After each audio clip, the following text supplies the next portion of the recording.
Olá, senhores! Vamos lá trabalhar com uma questãozinha que vai falar de espelhos esféricos. Espelhos esféricos a gente tem que tomar muito cuidado, tá? Muitas regrinhas de sinais, muitas regrinhas de posicionamento. A vantagem é que as mesmas regras que vocês têm para espelhos esféricos são exatamente as mesmas para lentes esféricas. Só tem uma coisa que muda entre espelhos e lentes. Espelhos, o raio reflete e volta, em lentes o raio bate e atravessa. E isso faz com que toda vez que você tem a imagem real em espelhos, ela vai dar do mesmo lado do objeto em relação ao espelho. Quando ela for virtual, ela dá dentro do espelho, atrás do espelho. Em caso de lentes, inverte, né? Em caso de lentes, a imagem real vai ser atravessada para o outro lado da lente e a imagem virtual é que vai ser formada do lado do objeto, tomando a lente como referência, né? Então a gente tem que tomar muito cuidado e tem uma questãozinha aí que a gente vai ter que tomar esse cuidado, que é só: uma pessoa projeta em uma tela a imagem de uma lâmpada. Primeira coisa, você já sabe que se a tua imagem é projetada, com certeza a sua imagem é real. Só é possível projetar imagem real. E toda imagem real, a gente já sabe que ela é o que em relação ao objeto? Invertida, não é verdade? Então ela é uma imagem real invertida. Porém, em um tamanho 4 vezes maior do que o tamanho original. Então ele está garantindo para nós aqui, ó, que a nossa imagem é igual a 4 vezes o objeto. Mas espera lá, o fato de ser real garante para nós que essa imagem é invertida? Eu não posso esquecer de um detalhe, então. Se ela é invertida, eu preciso colocar um menos aqui para indicar que ela tem esse tamanho em relação ao objeto, porém apontando para o lado contrário do objeto. Então, o nosso I equivale a menos 4 vezes o O, certo? Para isso, ela dispõe de um espelho esférico e coloca a lâmpada a 60 centímetros de seu vértice. Então, ele acabou de fornecer o P para nós aqui, ó. Esses 60 centímetros é a distância do objeto até o vértice do espelho. A partir da situação descrita, responda no item A. Que tipo de espelho foi usado e permitiu esse resultado? Justifique matematicamente sua resposta. Obviamente, meninos, vocês poderiam jogar aí um eixo principal, um espelho côncavo, colocar o objeto, a imagem, e você ia lembrar, né?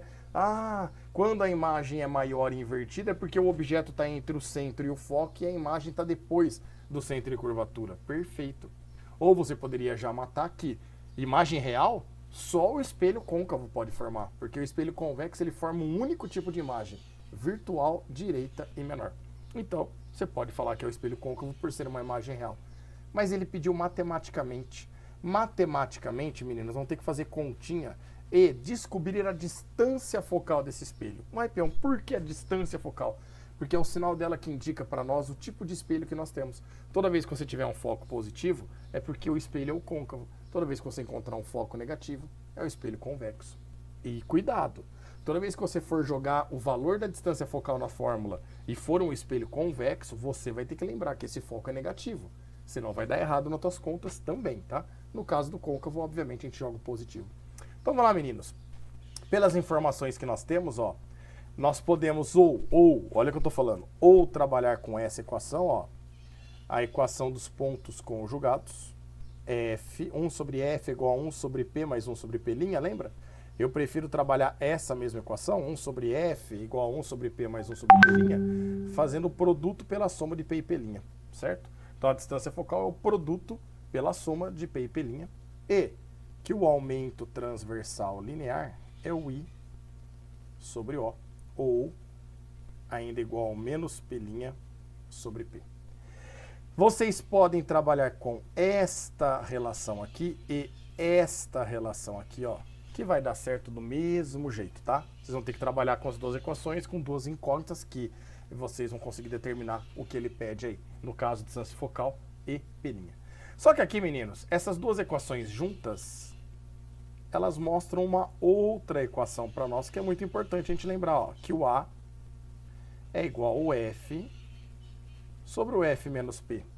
Sendo que esse A, nós podemos trabalhar com essa relação aqui, ó, I sobre O. Então eu posso trocar no lugar do A, vai ficar I sobre O, igual a F sobre F menos P. Olha que bonitinho que vai ficar. O I vale menos 4 vezes O sobre O. É igual ao F que eu quero, sobre o F menos o P, que vale 60 centímetros. O em cima, O embaixo, dá para cortar?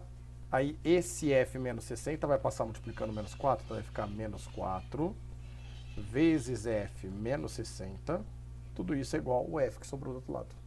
Faz distributivo, ó.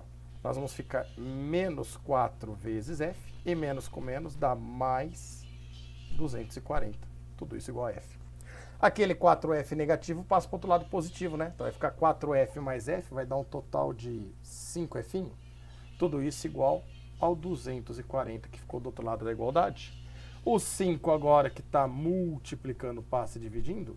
240 dividido por 5, a gente chega que a distância focal vale 48 centímetros. E um detalhe, positivo.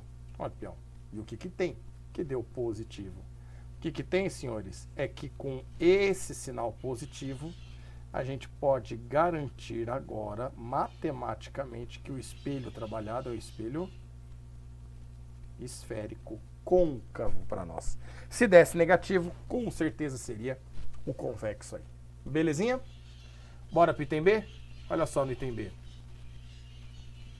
Se um outro objeto for colocado a 10 centímetros do vértice desse espelho, a que distância dele a imagem será formada? Então vamos por partes, ó.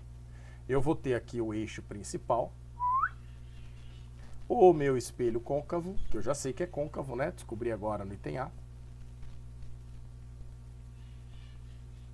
Espelho côncavo. Eu tenho o vértice desse espelho, a distância focal, o foco, né? E a distância do foco até o vértice, que é a distância focal, que nós sabemos que vale 48 centímetros. Ele posiciona um objeto aqui, ó, a 10 centímetros do vértice do espelho. Então agora eu vou colocar um novo objeto a 10 centímetros do vértice do espelho.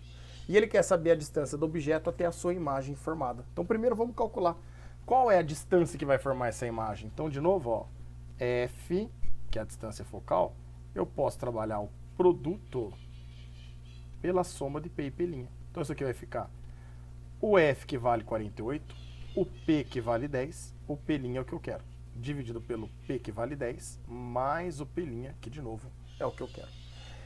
Esse peão, eu posso simplificar o 10 e o 48? Pode, tá? Eu não vou. Esse 10 P' aqui vai passar para o outro lado multiplicando, então vai ficar 48 vezes 10 mais P', tudo isso igual a 10 P'. Fazendo distributivo aqui, ó, 48 vezes 10 dá 480, mais 48 P'. Tudo isso igual a 10 P'. Eu vou deixar o 48 P' aqui, aquele 10 P' positivo da direita, eu vou trazer para a esquerda negativo, e o 480 que está positivo na esquerda vai passar para o outro lado da igualdade, ele fica negativo. 48 P' menos 10 P' vai dar um total de 38 P' igual a menos 480, certo? E aí, passando esse 38 que está multiplicando para o outro lado, dividindo, nós vamos descobrir que o P', ele vale aproximadamente, vai ser negativo, 12,7 centímetros. Ué, peão, o P' deu negativo? Deu sim. Tinha que ser negativo, né? Tinha que ser negativo para indicar para nós que a nossa imagem aqui no caso, ela é virtual. Estão lembrados disso? Toda vez que o P' é negativo, é porque a imagem é virtual. Se ela é virtual, é porque essa imagem se formou aqui, ó, dentro do espelho. E a uma distância de 12,7 centímetros aproximadamente. E olha a pergunta dele. Se um outro objeto for colocado a 10 centímetros do vértice desse mesmo espelho, a que distância dele, objeto, a imagem será formada? Então perceba que o que o exercício está pedindo, ó, é a distância dele, objeto, até a imagem. A distância que ele pede para nós, ó, é essa distância Dzinho aqui, que vai ser a soma, né, de 10 mais 12,7, dando um total aí de 22,7 centímetros a resposta do item B para nós. Fechou, meninos? Espero ter ajudado aí. Se você curtiu, se inscreve no canal aí. Um grande abraço e até mais.